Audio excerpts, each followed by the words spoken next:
తెలంగాణ కావచ్చు భారతదేశం మొత్తం ఎదురు చూసింది. ఎందుకంటే ఉపాధ్యాయులు అంటే అంటే విద్యా బుద్ధులు నేర్పే వాళ్ళు, దేశానికి ఈ రోజు ఒక దిక్సూచి చూపించే వాళ్ళు, అంటే ఉపాధ్యాయుల నిర్ణయం ఎలా ఉంటదని తెలంగాణ సమాజం అంతా ఎదురు చూసింది. ఈరోజు విద్యార్థులు కావచ్చు, తెలంగాణ సమాజానికి కావచ్చు, దేశభక్తి గురించి, దేశ విలువల గురించి, దేశం అభివృద్ధి గురించి ఇవన్నీ విద్యా బుద్ధులు నేర్పే వాళ్ళే ఉపాధ్యాయులు. వాళ్ళ నిర్ణయం చాలా ఇంపార్టెంట్ ఈరోజు తెలంగాణ సమాజానికి.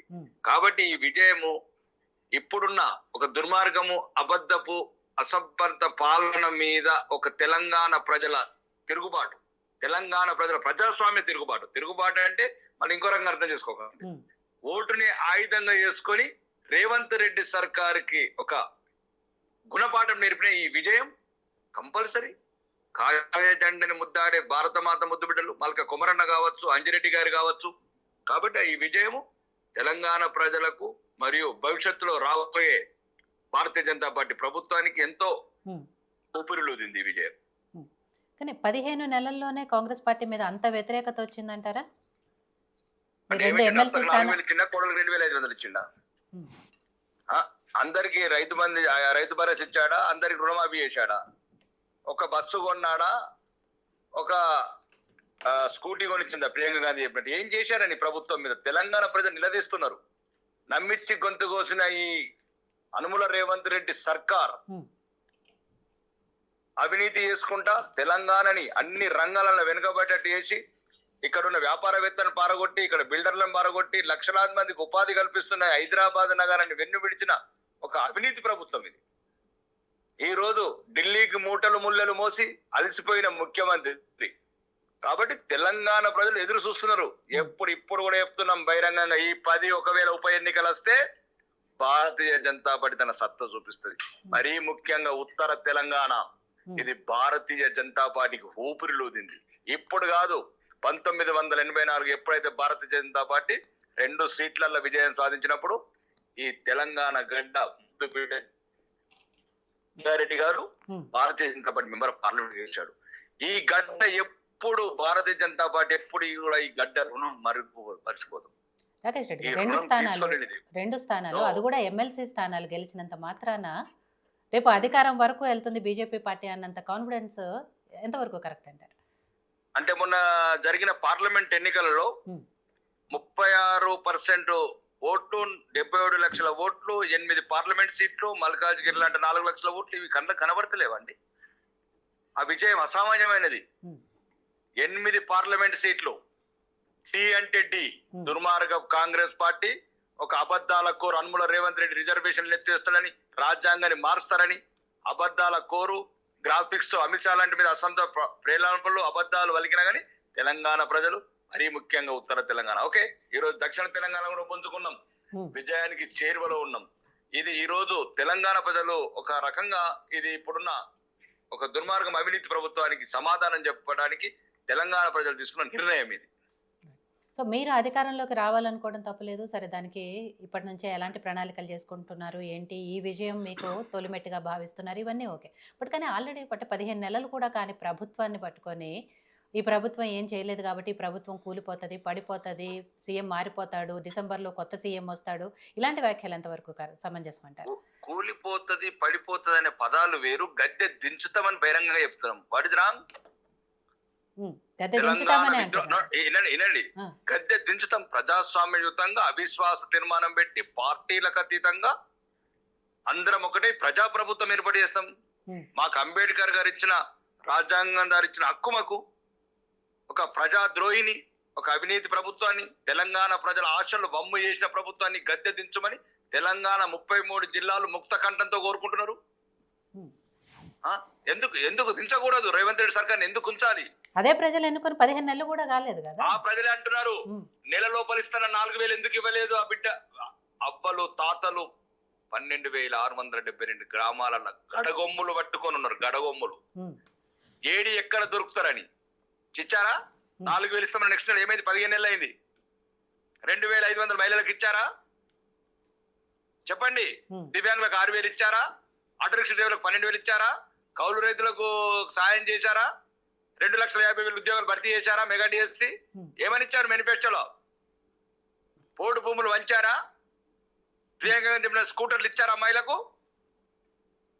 ఏం ఇచ్చారని, ఏం చేశారని, ఏం సాధించారని తెలంగాణ ప్రజల్ని నమ్మించి గొంతు వచ్చిన ఈ రేవంత్ సర్కార్ని గద్దె దించాలని మేము కాదు, తెలంగాణ ప్రజలు ముక్త కంఠంతో కోరుకుంటారు.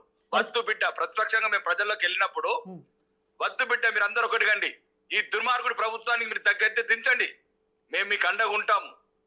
ఎందుకంటే నమ్మించడం ఎందుకు వేయాలండి?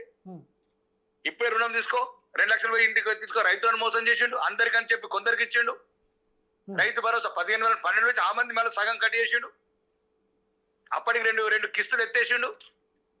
ఈరోజు తెలంగాణ అంతా అవినీతి, అరాచకం, బంధుప్రీతి, దొరికినోడు దొరికినట్లు దోసుకుంటుంది కదా తెలంగాణ.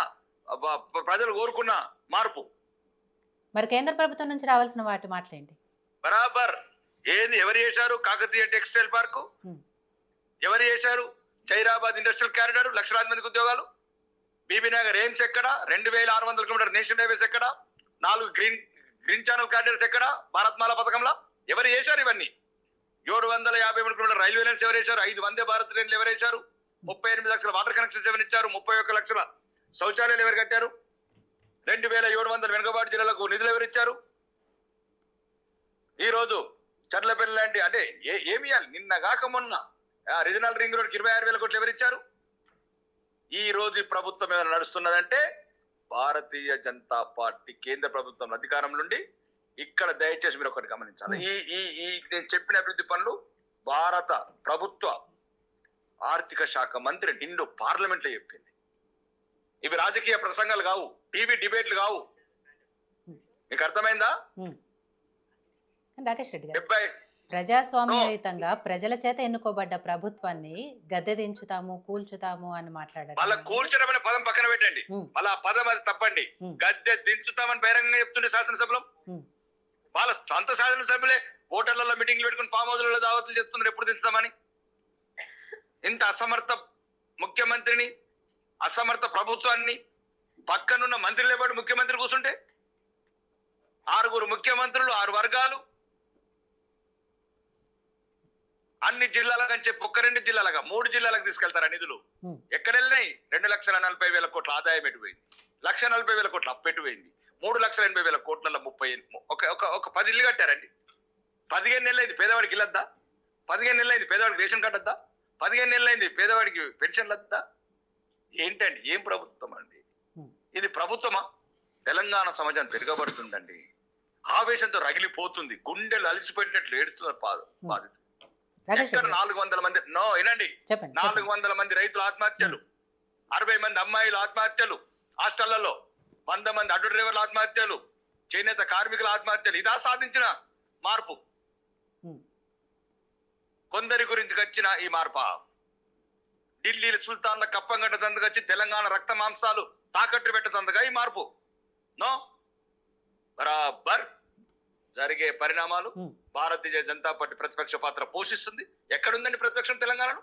15 నెలల నుంచి గడప దాడని, ఫామ్ హౌస్ దాడని ప్రతిపక్ష నాయకుడు, ప్రజల కన్నీళ్లు పట్టించుకొని ప్రతిపక్ష నాయకుడు లడిచర్ల లంబాడి బిడ్డల గురించి వచ్చాడా? మూసి బాధితుల తరపున వచ్చాడా? హైదరాబాద్ వచ్చాడా? ఇది ఎక్కడికి వచ్చాడు? రైతు ఉద్యమాలకు వచ్చాడా? సన్నవట్లు కొనలేదని వచ్చాడా? విద్యార్థుల ఉద్యమాలు ఒళ్ళు తలలు బగల కొడుతున్న అశోక్ నగర్కి వచ్చాడా? ఎక్కడికి వచ్చాడు ప్రతిపక్ష నాయకుడు? ఫామ్ హౌస్ లో పడకేసిన ప్రతిపక్ష నాయకుడు తెలంగాణ ప్రజలు మర్చిపోయినరు.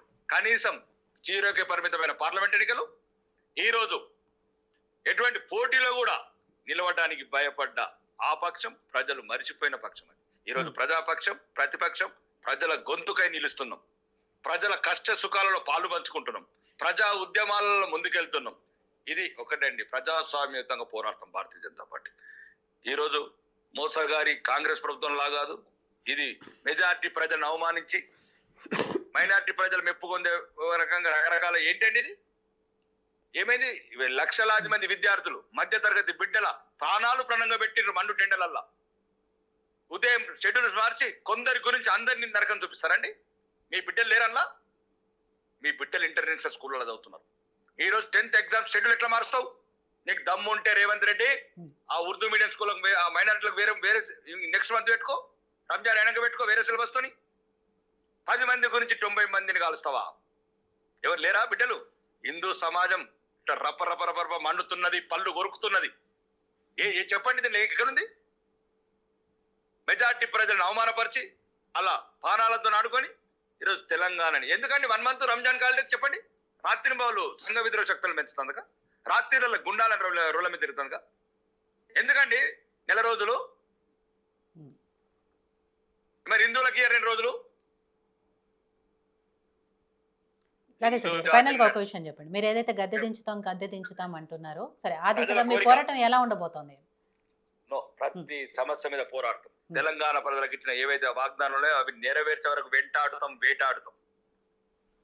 ప్రజల తరపున పోరాడతాం, ప్రజల గుండె నిలదీస్తాం, నిజమైన ప్రతిపక్ష పాత్ర పోషిస్తాం, ప్రజాస్వామ్యాన్ని రక్షిస్తాం, ప్రజాస్వామ్య విలువల్ని కాపాడుతాం. తెలంగాణలో ఈ దేశం కోసం, ఈ ధర్మం కోసం, ఈ జాతి కోసం, మరి ముఖ్యంగా తెలంగాణ కోసం 10 సంవత్సరాలు అవినీతి నియంత పరిపాలన నలిగిపోయిన తెలంగాణ ఈ రోజు అసమర్థులు, అవినీతి పరులు వెళ్తున్న ఈ తెలంగాణని ఈరోజు తెలంగాణ ప్రజలు భారతీయ జనతా పార్టీని కోరుకుంటున్నారు.